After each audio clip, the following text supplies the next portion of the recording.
Hey guys, welcome back to my channel. Today I want to go ahead and talk to you guys about more things to consider when opening up a daycare. This is kind of like a part 2 of 6 things to consider when opening up a home daycare.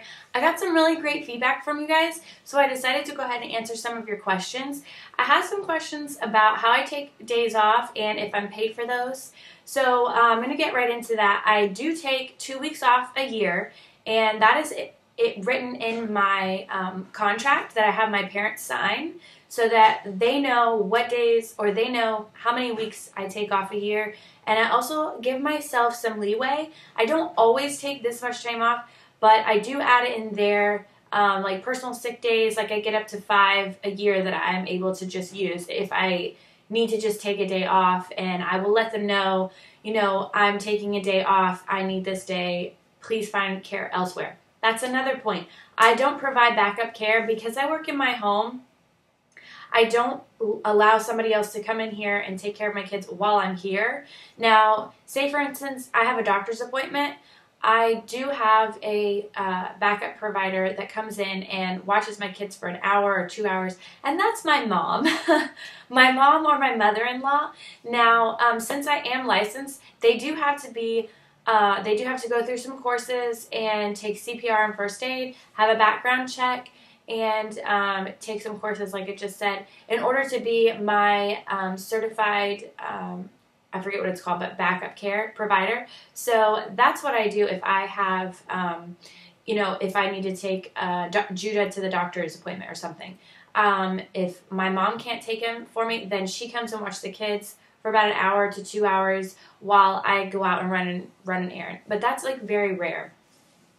Now, I can either take 2 full weeks off at a time. I try not to do that just because it is hard for my parents to find care for that much of 2 blocks. 2 weeks out of at the same time is kind of hard to find care for my parents, for their kids. So I try to make it easy on them because I do want their business and I do want them to feel like I am reliable. So, but I just don't, have somebody come and watch my kids here. Say I went on vacation for a week and I was out of town. I wouldn't have my kids come here and have somebody watch them here. That's just the way that I do it. And I know a few other people that do that as well. So if you let your parents know in the beginning that you don't provide backup care during your vacation time, then you have no questions. You're not scrambling to try to find somebody for these kids, because they knew when they started that that was the deal. So, or else they wouldn't bring their kids to you, and they signed that contract stating that they knew that. So, that's, one thing that I wanted to point out. Another point is, do I get paid for my vacation? I actually don't get paid for my vacation. I do know providers that do.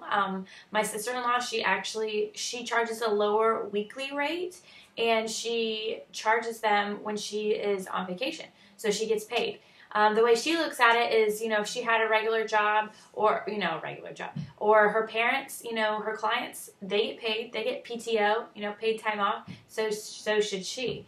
I just choose not to do it that way because personally, if I had to pay my provider while she was on vacation and then I had to pay somebody else to watch my child, that's just kind of double, and that's just a little bit expensive to me. So my rate I charge, it goes down, it starts really, okay, I'll just tell you my rate. My rates are $155 for infants, $145 for 1 to 2 year olds, and then once they turn 2, it goes down to $135. And it just stays at $135 because I don't go any lower than that.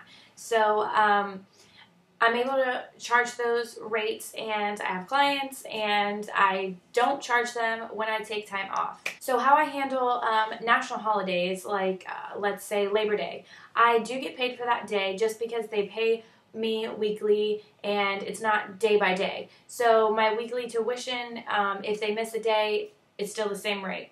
Now, if they miss 2, 3 days, then I'll charge them the daily rate, but only if the child is like really, really sick, and only if they've been talking to me and they're letting me know I'm going to take a week off, So I prefer, if they're taking vacation, that they let me know so that I can find somebody to fill their spot for that week or that day or whatever, just so that I can, make up for the money that I will not be receiving from them since they won't be in my care that week.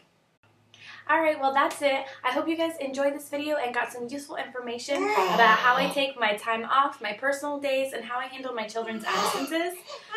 Be sure to subscribe to my channel and also comment below if you guys have any more questions. I'm going to be doing a series on this for a couple weeks, so make sure you comment your questions below because I'm going to be answering those in my next video. So until then, I will see you guys next time. Bye! At that. What'd you do?